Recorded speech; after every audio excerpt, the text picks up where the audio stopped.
پاکستان کے آئین یعنی وہ بنیادی قانون جو پورا ملک چلاتا ہے، اس میں ایک بہت بڑی تبدیلی کی بات ہو رہی ہے۔ ایک ایسی تجویز سامنے آئی ہے جو ملک میں طاقت کے توازن کو، پورے کے پورے نقشے کو بدل کر رکھ سکتی ہے۔ چلیے دیکھتے ہیں کہ اس سیاسی ہلچل کے پیچھے آخر ہے کیا۔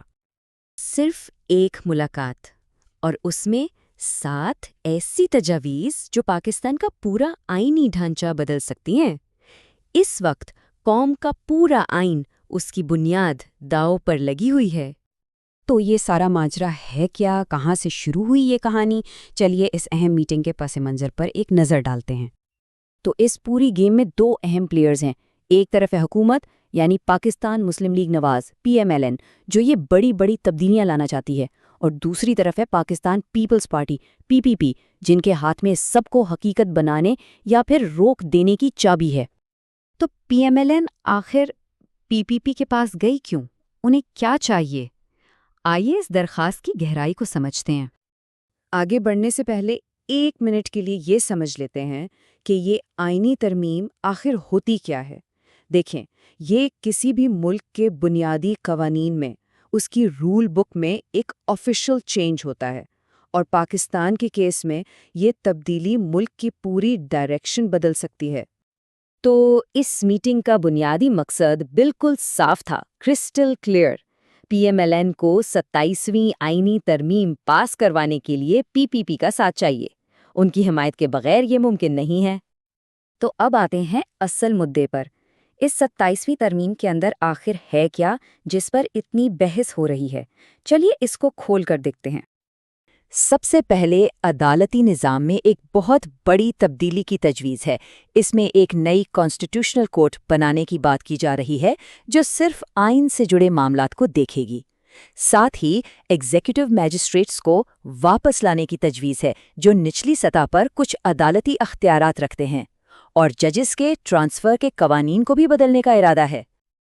لیکن شاید سب سے بڑی اور سب سے کنٹروورشل تجویز وفاق اور صوبوں کے درمیان پاور بیلنس سے متعلق ہے۔ کہا جا رہا ہے کہ NFC ایوارڈ، جس کے تحت صوبوں کو ان کا مالی حصہ ملتا ہے، اس کے تحفظ کو ختم کر دیا جائے۔ اس کا مطلب ہے وفاق صوبوں کے بجٹ میں کٹوتی کر سکے گا۔ اس کے علاوہ تعلیم اور آبادی کی منصوبہ بندی جیسے اہم شعبے بھی صوبوں سے واپس وفاق کو دینے کی بات ہو رہی ہے۔ یہ ایک بہت بڑا قدم ہے جو صوبائی خود مختاری کو کمزور کر سکتا ہے۔ اور آخر میں گورننس سے جڑے کچھ اہم مسئلوں کو بھی حل کرنے کی کوشش کی جا رہی ہے۔ ایک تو آئین کے آرٹیکل 243 میں ترمیم کی تجویز ہے جو افواج کے کمانڈ سے ریلیٹڈ ہے، اور دوسرا الیکشن کمیشن کے ممبرز کی تقرری پر جو سیاسی ڈیڈ لاک رہتا ہے، اسے ختم کرنے کے لیے ایک نیا طریقہ کار بنایا جائے۔ تو یہ ہیں وہ تمام تجاویز، کافی کچھ ہے اس میں۔ اب سوال یہ اٹھتا ہے کہ آگے کیا؟ فیصلہ کیسے ہوگا؟ اب ساری کی ساری گیم آ کر ایک جگہ رک گئی ہے، اور وہ ہے پاکستان پیپلز پارٹی۔ فیصلہ اب ان کی مرکزی ایگزیکٹو کمیٹی کے ہاتھ میں ہے۔ وہی ڈیسائیڈ کریں گے کہ ان اہم ترامیم کو ہاں کہنا ہے یا نہ۔ اور اس فیصلے کے لیے زیادہ انتظار نہیں کرنا پڑے گا۔ تاریخ بھی سامنے آ چکی ہے، 6 نومبر۔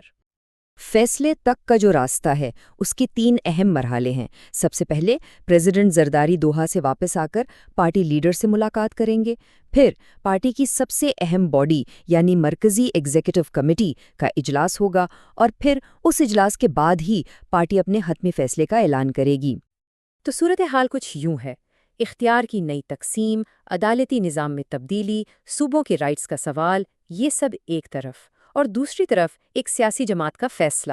اصل سوال تو یہ ہے کہ جب کسی ملک کے بنیادی قوانین ہی بدلنے کی بات ہوں تو اس کے مستقبل کا فیصلہ آخر کون کرتا ہے؟